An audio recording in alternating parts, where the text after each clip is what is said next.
Saya sebut aja Pak Purbaya. Karena Pak Purbaya juga disiksa oleh keinginan rakyat untuk melihat pertumbuhan. Padahal Pak Purbaya itu dia cuma kasir. Mana ada kasir menghasilkan growth?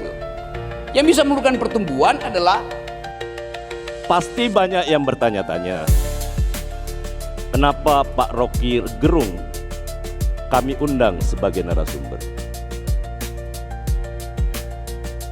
Jangan salahkan saya, salahkan Ibu Wamen. Yes, untuk itu saya ingin mengajak Sobat Kampus di sini untuk lebih jauh dalam diskusi seru inovasi untuk pasar atau makna. Dan di sesi ini akan ada pertemuan menarik, bahkan mungkin langka ya teman-teman ya. Speaker yang pertama dikenal tajam membedah gagasan, menantang cara kita berpikir, dan tidak pernah membiarkan publik nyaman dengan jawaban yang dangkal. Seorang filsuf, akademisi, intelektual publik yang kritis dan tajam. Please welcome Rocky Gerung. Halo Sobat YouTube. Apa jadinya kalau Kementerian Hukum kumpul bareng akademisi di kampus paling inovatif ITB Bandung? Terus narasumbernya, siapa lagi kalau bukan The Master of Logic, Rocky Gerung. Gokil abis kan? Jadi acara ini tuh intinya tentang gimana caranya riset-riset keren anak bangsa nggak cuma berakhir di perpustakaan tapi jadi aset nyata lewat paten. Pak Menteri Hukum Supratman Andi Aktas pengen banget ekosistem inovasi kita maju. Bahkan pemerintah Presiden Prabowo sudah siapin dana 10 triliun buat dukung riset berbasis kekayaan intelektual. Mantap kan? Dan di saat yang sama kami menghadirkan dua anak bangsa yang luar biasa. Satu berasal dari Sulawesi Selatan, yakni Kabupaten Pindrang. Satu dari Kabupaten Subang. Karena satu hal dan inovasi yang beliau adik-adik kita lakukan, yakni bisa melihat celah dari satu kelemahan sistem yang ada di NASA dan telah mendapatkan penghargaan di NASA. Wow. Pak Rektor, saya mohon dengan hormat, jika tiba masanya mereka harus kuliah, mohon perkenan Pak Rektor bisa menerima mereka dan kami carikan beasiswa untuk adik-adik kita. dari WhatsApp, dia mesti berakhir pada what is to be done. Antara WhatsApp dan what is to be done ada pertanyaan akademis. What's wrong? Ini WhatsApp-nya udah dijawab oleh Pak Presiden.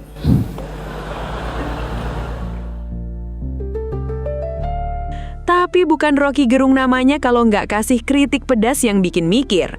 Di depan ribuan mahasiswa ITB, Rocky nekenin kalau teknologi itu nggak bisa lepas dari filsafat. Menurutnya, riset itu butuh kejujuran nalar. Jangan sampai kampus cuma jadi tempat buat iya-iya aja, tapi harus jadi tempat bertengkar secara pemikiran buat cari jalan keluar. Selanjutnya, nah ini dia momen paling savage-nya. Saya sebut aja Pak Purbaya. Karena Pak Purbaya juga disiksa oleh keinginan rakyat untuk melihat pertumbuhan. Padahal Pak Purbaya itu dia cuma kasir. Waktu ngebahas soal target pertumbuhan ekonomi 6%, Rocky sempat nyinggung nama Menteri Keuangan kita, Purbaya Yudi Sadewa. Dengan gaya khasnya, Rocky bilang, Pak Purbaya itu dia cuma kasir, mana ada kasir menghasilkan growth atau pertumbuhan? Maksudnya apa tuh? Rocky mau bilang kalau pertumbuhan ekonomi itu nggak bisa cuma diharapin dari orang yang jagain uang atau urusan kas doang. Pertumbuhan nyata itu datang dari kementerian teknis yang produktif, kayak perindustrian, perdagangan, dan kelautan yang dikawinin sama inovasi dari kampus. Jadi jangan cuma jago jaga duit, tapi harus jago produksi. Biar nggak salah paham dan dapat insight lengkapnya soal hubungan paten, riset, dan kritik ekonominya, mending kalian tonton video lengkapnya sekarang juga.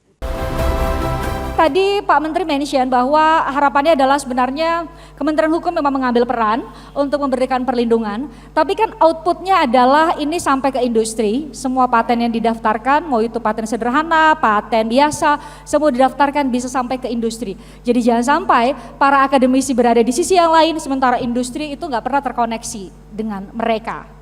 Gimana pandangan Bang Rocky?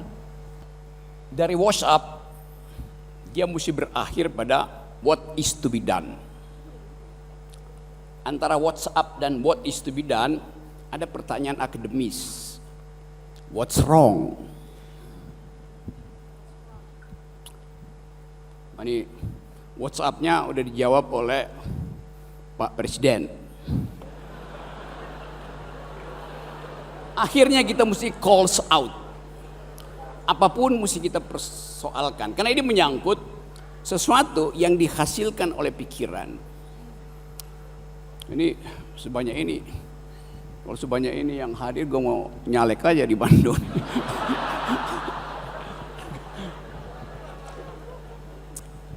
Oke, kampus didesain untuk bertengkar, bukan sekedar menghasilkan dalil, tapi untuk mencari jalan keluar bila dalil sebelumnya macet. Tapi kampus tidak mungkin menghasilkan kebenaran absolut. Kita akan diuji oleh ini temannya Mustiala, Kurt Gödel, Gödel Theorem. Saya kuliah pertama Fakultas Teknik, jadi masih ingat matematik dan fisika. Bandung punya banyak kesempatan untuk menghasilkan dalil. Ini pagi ini Bandung berubah jadi lautan api menjadi lautan pikiran. Sebanyak ini IQ yang ada di ruangan ini. Bandung jadi lautan pikiran di pagi hari. Kalau siang dia jadi lautan kuliner. Dan kalau malam tetap jadi lautan asmara.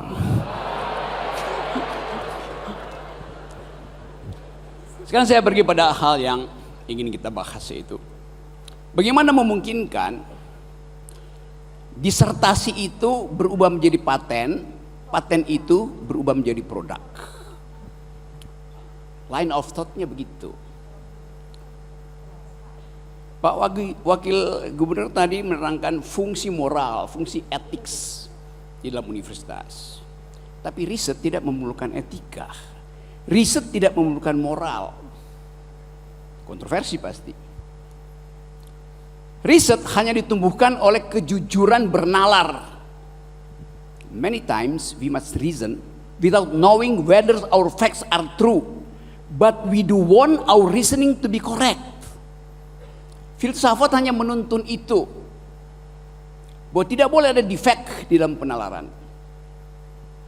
Selama dia riset, jangan ada gangguan moral di situ. Pikiran tidak mungkin dipatenkan karena dia diberikan oleh alam. Derivat dari pikiran dalam bentuk modeling boleh dipatenkan, tapi nggak laku secara bisnis. Hanya bila derivat model itu, dalil, teori, berimplikasi pada bisnis, maka orang minta paten. Kan logikanya begitu. Jadi betul tadi Pak Rektor bahwa kita masuk pada era ketika orang menuntut bahwa kekuatan pikiran itu harus berimplikasi pada kemaslahatan manusia.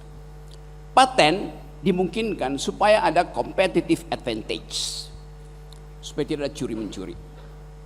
Jadi sudah betul kita mulai dari Bandung, karena ide Bandung itu dari zaman ITB, Soekarno menghasilkan kontroversi, bukan sekedar di dalam ilmu pengetahuan, tapi di dalam politik ketika dia bicara di gedung apa sekarang namanya, Indonesia menggugat kolonialisme yang justru mengekstraksi seluruh kemampuan intelektual kita, sehingga kita gagal berpikir rasional lagi. Tidak mungkin ada paten sebelum ada riset. Tidak mungkin ada riset sebelum ada disertasi. Tidak mungkin ada disertasi kalau kampus dihalangi untuk berpikir kritis.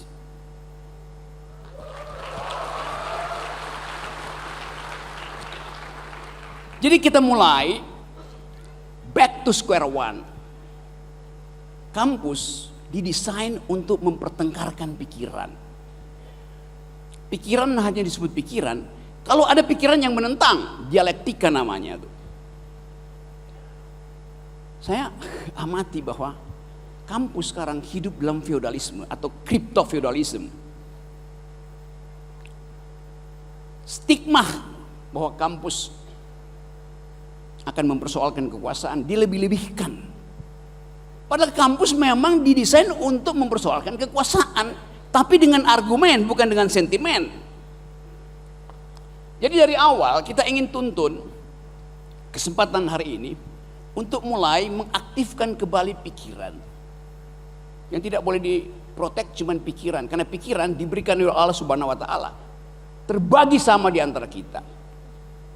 Tanpa pikiran terbuka tidak mungkin ada riset, tidak mungkin ada paten. Sekarang kita aktifkan isi tambang itu di pikiran. Menambang pikiran memungkinkan negeri ini mewujudkan ide Presiden Prabowo. Prabowonomics, yang isinya adalah keinginan untuk mendeteksi apa yang memungkinkan, what's wrong, sehingga kita tidak bisa pindah jadi negara maju. Kenapa? Karena tadi tradisi berpikir di universitas begitu masuk dalam birokrasi berubah menjadi hierarki. Itu masalahnya tuh. Jadi nggak mungkin Anda berharap ada inovasi dari dalam birokrasi itu, hanya dari kampus. Tapi anehnya yang mensponsori inovasi kampus adalah seorang teknokrat, namanya Supratman.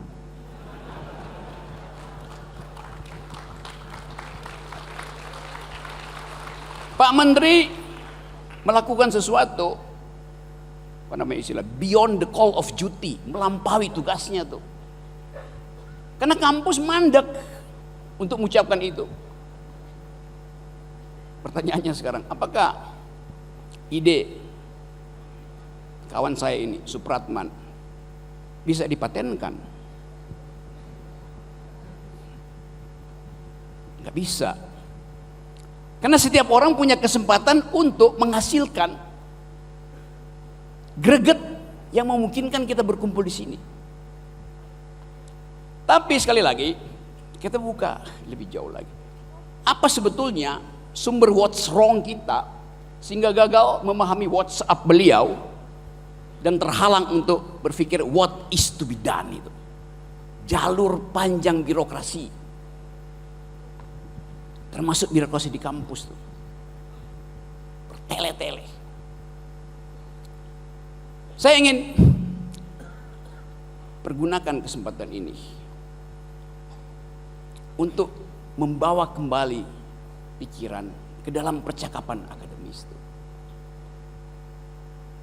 Hanya dengan membangun, kita tahu bahwa oke, ada riset, nanti ada modeling, ada teori, ada laboratorium untuk menguji teori, lalu dipublikasikan, lalu ada yang beli hasil riset itu, dipatenkan oleh mereka. Tadi saya bicara dengan Bu Stella, roadmap udah disiapkan. Tapi kemampuan kita untuk percaya diri bahwa kita mesti bersaing dengan negara lain dikendurkan oleh kondisi hari ini, bahwa kita kehilangan kesempatan, kemampuan kita untuk menghasilkan apa yang didengungkan sebagai bonus demografi seolah-olah akan dibatalkan oleh ketidakmampuan Purbaya untuk menghasilkan 6% growth. Saya sebut aja Pak Purbaya. Karena Pak Purbaya juga disiksa oleh keinginan rakyat untuk melihat pertumbuhan. Padahal Pak Purbaya itu dia cuma kasir. Mana ada kasir menghasilkan growth itu? Yang bisa menurunkan pertumbuhan adalah Kementerian Teknis yang memproduksi, perindustrian, perdagangan, kelautan, perikanan, segala macam tuh. Oke, saya lihat ada banyak perempuan di sini. Saya kira kalau saya hitung cepat-cepat lebih banyak perempuan yang hadir ketimbang laki-laki. kecerdasan itu datang dari rahim perempuan, bukan dari laki-laki. Anda bisa tengkarkan secara metodologi, tapi insting perempuan untuk bertahan hidup itulah yang memungkinkan dunia ini berputar. Spirit of survivalism. Menemukan sesuatu, dalam bahasa Latin namanya novum. Menemukan hal yang baru. Harus ada hal yang baru di dalam paten. Jadi paten dimulai dari rahim perempuan. Rahim perempuan itu tempat pertama kali keadilan diperlihatkan. Ibu harus membagi nutrisi dengan calon bayinya. Ibu membagi nalar dengan berbicara dengan calon bayinya. Jadi rahim perempuan adalah fasilitas pertama untuk memungkinkan kita mengembangkan peradaban. Kita ingin kembalikan rahim perempuan sebagai Mother Earth, itu sebagai ibu bumi. Jadi kalau nanti Stella bicara, saya percaya karena dia adalah seorang perempuan. Terima kasih. Yes, terima kasih.